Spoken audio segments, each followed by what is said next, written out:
జై శ్రీరామ్. శ్రీమాత్రే నమః. శ్రీ గురుభ్యో నమః.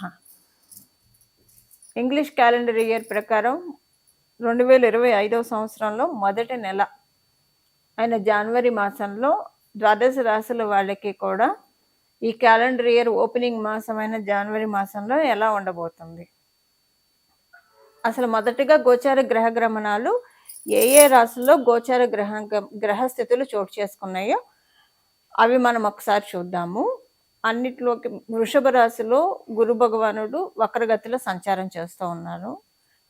మంగళ్ కర్కాటక రాశిలో సంచారము వక్రగతిలోనే ఉన్నారు. వక్రగతిలో ఉన్న మంగళ్ 21వ తారీఖు నుంచి మిథున రాశిలోకి ఆయన సంచారం చేస్తూ ఉన్నారు. అలాగే కేతు భగవానుడు కన్యా రాశిలో ఆయన సంచారం సాగిస్తున్నాడు. వృశ్చిక రాశిలో 5వ తారీఖు వరకు బుధ భగవానుడు సంచారం చేస్తూ 6వ తారీఖు నుంచి వృశ్చిక రాశి నుంచి ధనుసు రాశిలోకి వచ్చి మళ్ళీ 25వ తారీఖు, ఈ నెల 25వ తారీఖు ధనుసు రాశిలోంచి మళ్ళీ మకర రాశిలోకి ఆయన వస్తున్నారు. ఈ నెల సూర్యనారాయణమూర్తి ధనుర్మాసంలో మొదటి పక్షం వరకు సంచారం, అంటే 14వ తారీఖు వరకు కూడా ఆయన ధనుసు రాశిలో ఉంటారు. 14వ తారీఖు నుంచి ధనుసు రాశిలోంచి మకర రాశిలోకి మారుతున్నారు. అలాగే శని మహారాజు అలాగే శుక్రాచార్యుల వారు వీళ్ళిద్దరూ కూడా కుంభరాశిలో సంచారం చేస్తున్నారు. కుంభరాశిలో సంచారం చేస్తూ ఉన్న శుక్రాచార్యుల వారు ఈ నెల 29వ తారీఖు నుంచి కుంభరాశిలోంచి మీనరాశిలోకి ఆయన అడుగు పెడుతున్నారు. ఈ నెల మనకి గోచారంలో ఉన్న విశేషమైన గ్రహస్థితులు ఒక 3 ఉన్నాయి. ఇందులో రెండిటి గురించి నేను విడివిడిగా వీడియోలు చేశాను, మన ఛానల్లో ఉన్నాయి, అవి ఒకసారి చూడండి. మొదటి 2 నేను చేసినవి ఏంటంటే మంగళ వక్రగతి, దీని గురించి 12 వీడియోలు ప్రతి రాశి వాళ్ళకి విడివిడిగా ఇన్ డీటెయిల్గా మొత్తం అన్ని వివరాలు మన ఛానల్లో ఉన్నాయి. అలాగే శశి శుక్ర యోగము, దీని గురించి కూడా అన్ని రాశుల వాళ్ళకి ఎలా ఉంటుందో మన ఛానల్లో ఆల్రెడీ అప్లోడ్ చేయడం జరిగింది. ఇంకొక విశేషాంశం ఏంటంటే ఈ రెండితో పాటు ఇంకొక విశేషాంశం ఏంటంటే సూర్యనారాయణమూర్తి ధనుర్మాసంలో మొదటి పక్షం సంచారము, తర్వాత 2వ పక్షంలో ఆయన మకర రాశిలో సంచారము. అయితే ఎందుకు అంత స్పెషల్ అంటే సూర్యనారాయణమూర్తి యొక్క ప్రతి నెల కూడా ఆయన ఒక్కొక్క రాశిలోకి ఆయన ప్రవేశించినప్పుడు ఖచ్చితంగా అది చాలా ఉత్తమమైన సమయం. ఆ రోజు మనకి విశ్వంలో అత్యంత అనుకూలమైన శక్తులు ఉంటాయి. రవి సంక్రమణ రోజు అనేది చాలా మంచిది.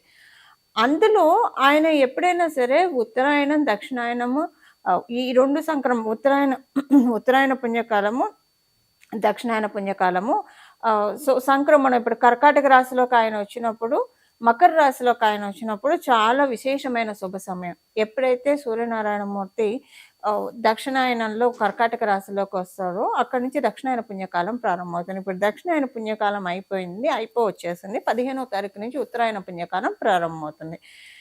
15వ తారీఖు నుంచి ప్రారంభమవడానికి ముందుగా ఆయన ధనుసు రాశిలో సంచారం చేస్తున్నారు. ధనుసు రాశిలో ఆయన సంచారం చాలా మంచిది. ఇదేంటంటే దేవతలకి బ్రాహ్మీ ముహూర్తం ధనుసు రాశిలో సూర్యనారాయణమూర్తి సంచారము. ఇక్కడి నుంచి ఇంకా ఉదయం సమయం అనమాట. ఉత్తరాయణ పుణ్యకాలం అంటే దేవతలకి పగటి సమయము. 15వ తారీఖు నుంచి సూర్యనారాయణమూర్తి మకర రాశిలోకి ఎప్పుడైతే ఆయన అడుగు పెడతారో అక్కడి నుంచి దేవతలకి పగటి సమయం ప్రారంభమవుతుంది. చాలా అత్యద్భుతమైన సమయము. ఏమవుతుందంటేనండి, ఉత్తరాయణ పుణ్యకాలంలో ఆయన భూమికి దగ్గరగా దూరంగా ఉన్న ఆయన దగ్గరగా జరుగుతారు. అండ్ ఆయన అంటే ప్రయాణమే కదా, ఆయన ప్రయాణం కూడా ఉత్తరం వైపు సాగుతుంది. దక్షిణాయన పుణ్యకాలంలో ఏమవుతుందంటే ఆయన భూమికి దూరంగా వెళ్తాడు. ఆయన ప్రయాణం కూడా దక్షిణం వైపు సాగుతుంది. అందువల్ల దక్షిణాయనంలో చలి ఎక్కువగా ఉంటుంది. కారణం ఏంటంటే సూర్యనారాయణమూర్తి భూమి నుంచి కొంచెం దూరంగా వెళ్తూ ఉంటారు కాబట్టి ఉష్ణోగ్రతలు తగ్గుతాయి, భూమికి తగ్గుతుంది కాబట్టి చలి ఎక్కువగా ఉంటుంది. ఉత్తరాయణ పుణ్యకాలంలో ఆయన దేవుడి దగ్గరికి వస్తారు, భూమి దగ్గరికి వస్తారు, భూమాత దగ్గరికి వస్తారు కాబట్టి మనకి ఉత్తరాయణ పుణ్యకాలంలో ఎండలు అవి కొంచెం ఎక్కువగా మన ఉత్తరాయణ పుణ్యకాలంలో చూడటానికి కారణం అది. అయితే సూర్యనారాయణమూర్తి ఉత్తరాయణ పుణ్యకాలం అంటే చాలా మంచిది, దేవతలకి పగటి శుభ సమయం అని చెప్పి మనం తెలుసుకోవాలి. అసలు ఈ మాసము ద్వాదశ రాశుల వాళ్ళకి ఇదొక విశేషాంశము. ద్వాదశ రాశుల వాళ్ళకి ఈ మాసం ఎలాంటి ఫలితాల్ని గోచార గ్రహ దేవతలు కలగజేస్తున్నారో అవన్నీ కూడా మనం ఒక్కొక్క రాశి వాళ్ళకి కూడా మనం ఇప్పుడు తెలుసుకుందాము. కర్కాటక రాశిలో పుట్టిన వాళ్ళకి ఈ మాసం యొక్క గోచార గ్రహస్థితుల ఫలితాలు. మీకు ఈ మాసం కొన్నిటి నుంచి రిలీజ్ అయినట్లు అనిపిస్తుంది. వేటిల నుంచి అంటే మెయిన్ ఏంటంటే మీ పేరు బాగా లైమ్లైట్లోకి వస్తుంది. అంటే మీకు మీ పేరు విషయంలో కీర్తి లక్ష్మి అనుకోండి. కీర్తి లక్ష్మి మిమ్మల్ని వరించే మాసం ఈ మాసము. లక్ష్మీ అమ్మవారు పరిపరి విధాలుగా ఉంటుంది. అమ్మవారు ఐశ్వర్యలక్ష్మిగా ఉంటుంది, అమ్మవారు సంతాన లక్ష్మిగా ఉంటుంది, ఆనందలక్ష్మిగా ఉంటుంది, ధనలక్ష్మిగా ఉంటుంది, సౌభాగ్యలక్ష్మిగా ఉంటుంది, ధాన్యలక్ష్మిగా ఉంటుంది, అలాగే కీర్తి లక్ష్మిగా ఉంటుంది, మోక్షలక్ష్మిగా ఉంటుంది. ఈ మాసం ఏంటంటే కీర్తి లక్ష్మి మిమ్మల్ని అనుగ్రహిస్తూ ఉంది. అందువల్ల మీ పేరు బాగా మంచి లైమ్లైట్లోకి వెళ్ళడానికి చాలా చక్కటి అవకాశం ఉంది. మీరు విద్యార్థులు అయితే కనుక ఈ పాయింట్ మీరు ఇంకా ఎక్కువగా చూస్తారు. ఒకవేళ మీరు విద్యార్థినులు కాకపోయినా అందరికీ ఉంటుంది. ఎక్కువగా విద్యార్థులకి చాలా బాగా ఉంది.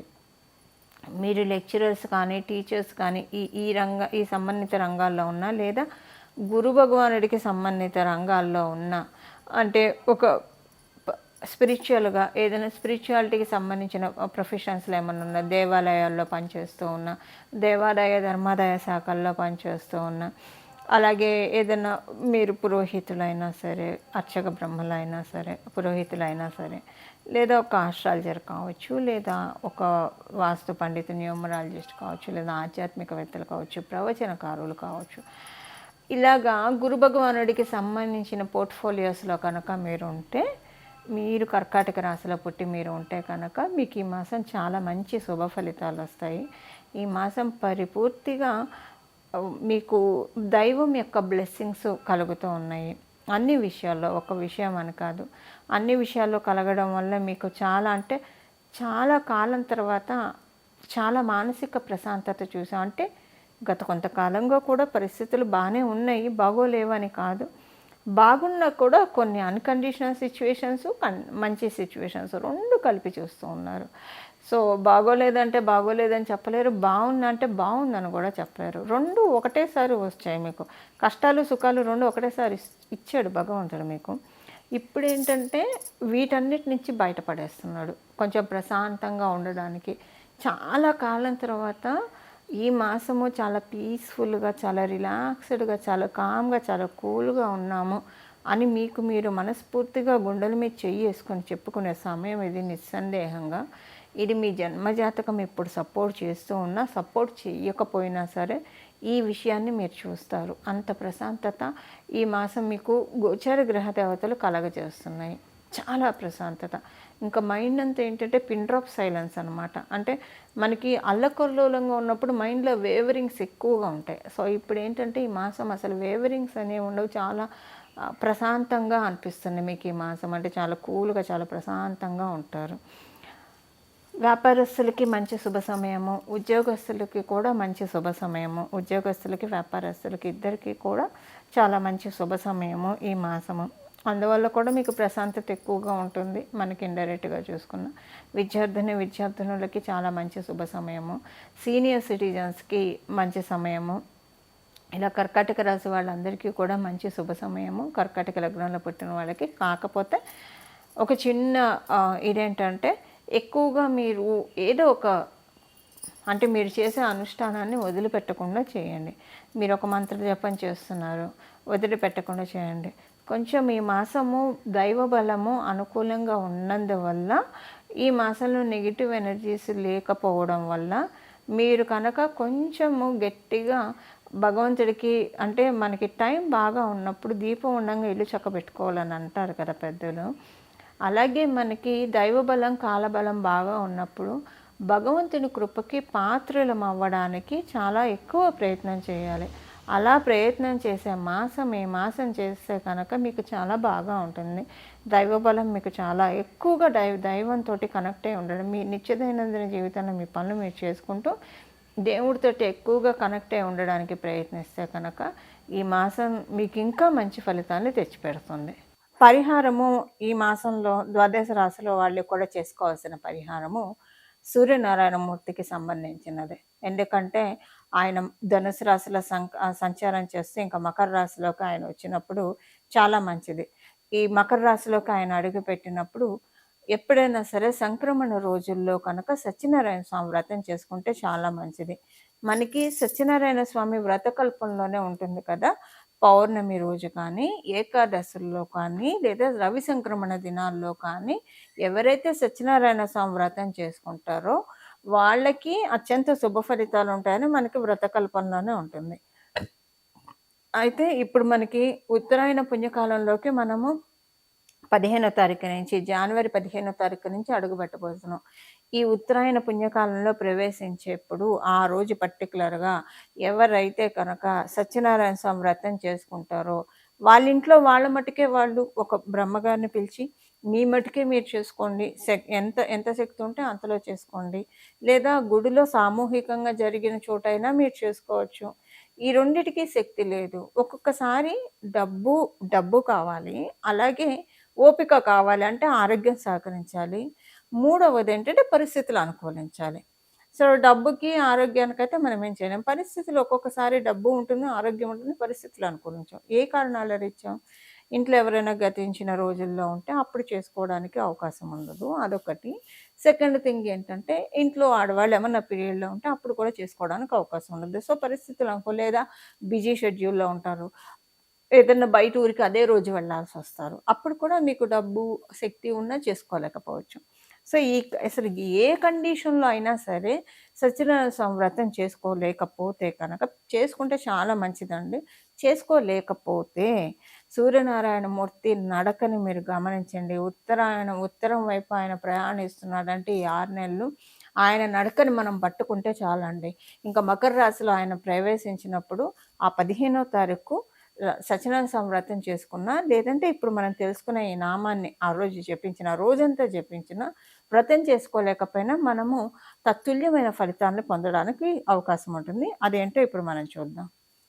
నమో భగవతే సత్యదేవాయ, నమో భగవతే సత్యదేవాయ, నమో భగవతే సత్యదేవాయ. సూర్యనారాయణమూర్తి ఉత్తరం దిశ వైపు ప్రయాణించే శుభ సమయము, దేవతలకి పగటి శుభ సమయము. ఈ సంక్రమణ రోజుల్లో కనుక ఎవరైతే సత్యనారాయణ స్వామి వ్రతం చేసుకుంటారో ఇంక ఈ ఆయనమంతా మన జీవితంలో టార్చ్ పెడతాడు. మనల్ని ఒక లైమ్ లైట్‌లోకి తీసుకెళ్తారు. ఇది ఈ మాసానికి సంబంధించిన రెమెడీ అని మటుకు అనుకోకండి. ఇది 6 నెలల వరకు మనకి పనికొచ్చే శుభత్వాన్ని ఇచ్చే రెమెడీ. 15 మనం దక్షిణాయనప్పుడు కూడా దక్షిణాయనం సంక్రమణం అయినప్పుడు చేసుకోవడం, ఉత్తరాయణ సంక్రమణం చేసుకుంటే కనుక మనకసలు సంవత్సరం అంతా కూడా బావుంటుందండి. చాలా బావుంటుంది. ఇప్పుడు వ్రతం చేసుకోవడానికి అవకాశం లేని వాళ్ళు మనం తెలుసుకున్నట్లు ఇది చేస్తే ఇంకా సూర్యనారాయణ మూర్తిని పట్టుకొని ఆయన అడుగు జాడల్లో మనం నడిస్తే కనుక ఆయన ఎటెటు వెళ్తూ ఉంటే మనకు అక్కడ అంతా కూడా వెలుగులు ఉంటాయన్నమాట. సో, మన జీవితంలో ఆయన వెలుగుల్ని ప్రసరించే శుభ సమయంలో మనం ఉన్నాం కాబట్టి దాన్ని పరిపూర్తిగా మనమందరం కూడా అందుకోవడానికి ప్రయత్నిద్దాము. ఇలా సూర్యనారాయణమూర్తిని మనం ఆయన గమనాన్ని పట్టుకొని తద్వారా దేవతల యొక్క కృపను మనం పొందడానికి ఇది అనువైన శుభ సమయం. ఈ విధంగా సూర్యనారాయణమూర్తి మన జీవితంలో సౌభాగ్యాన్ని తెచ్చిపెట్టాలని చెప్పి సూర్యనారాయణమూర్తి మన జీవితంలో సర్వసంపదల్ని తెచ్చిపెట్టాలని సూర్యనారాయణమూర్తి మనందరికీ కూడా ఆరోగ్యం అనే మహాభాగ్యాన్ని ఇవ్వాలని చెప్పి అలాగే సూర్యనారాయణమూర్తి మనందరికీ జ్ఞాన సంపదని ప్రసాదించాలని చెప్పి మనందరి తరఫున నేను కూడా సూర్యనారాయణమూర్తిని ప్రార్థిస్తూ మంగళం. నమో భగవతే వాసుదేవాయ.